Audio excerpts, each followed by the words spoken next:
അതിലെ ഇന്നത്തെ കാഴ്ചകൾ എന്ന് പറഞ്ഞാൽ ഒരു ആഡംബര കപ്പൽ അല്ലെങ്കിൽ ഒരു ക്രൂസ് ഷിപ്പ് അല്ലെങ്കിൽ നിങ്ങൾക്ക് പാസഞ്ചർ ഷിപ്പ് എന്ന് നിങ്ങൾക്ക് പറയാം. അവിടുത്തെ ഒരു ഫിറ്റ്നസ് സെൻ്ററിലെ കാഴ്ചയാണ്.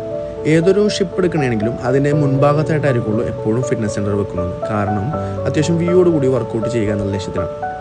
ഡെക്ക് 10, 11, 12, 13, 14 ഈ ഡെക്കുകളിൽ ഏതെങ്കിലും ഒന്നിലായിരിക്കുള്ളൂ ഫിറ്റ്നസ് സെൻ്റർ കൂടുതലും വെക്കുന്നത്. ഇറ്റ് ഡിപ്പെൻഡ്സ് ഓൺ ഷിപ്പിൻ്റെ ലെങ്ത് അനുസരിക്കുള്ളൂ മാറുന്നത്.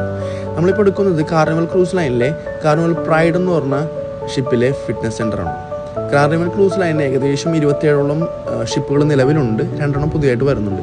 ഇപ്പോൾ അടിയിൽ നിങ്ങൾ കുറച്ച് കാർഡിയോ സെക്ഷൻസ് കണ്ടു, വെയ്റ്റ്സ് കണ്ടു, അതുപോലെ തന്നെ റോ മെഷീൻസ്, സ്മിത്ത് മെഷീൻസ് ഇങ്ങനെയുള്ള കാര്യങ്ങളുണ്ട്. മുകളിലായിട്ട് നമുക്ക് ബാക്കി എല്ലാവിധ വർക്കൗട്ടിന് വേണ്ടിയിട്ടുള്ള മെഷീൻസുകളുണ്ട്. അതുകൂടാണ്ട് തന്നെ നമുക്ക് ഒരു ഫിറ്റ്നസ് സ്റ്റുഡിയോ ഉണ്ട്. അവിടെ നമ്മൾ പേഴ്സണൽ ക്ലാസ്സസ്, പേഴ്സണൽ ട്രെയിനിങ്, അല്ലെങ്കിൽ stretch class, Pilates, yoga, spinning, TRX അല്ലെങ്കിൽ total body conditioning, abs class എന്നീ ക്ലാസ്സുകളെല്ലാം നമ്മൾ പ്രൊവൈഡ് ചെയ്യുന്നുണ്ട്. അതുകൂടാണ്ട് തന്നെ ഇത് റിലാക്സേഷൻ ഏരിയയാണ്. നമുക്ക് വർക്കൗട്ട് കഴിഞ്ഞതിന് ശേഷം വന്നിരുന്ന് റെസ്റ്റ് ചെയ്യാൻ വേണ്ടിയിട്ടുള്ളൊരു ചെറിയൊരു സ്ഥലം.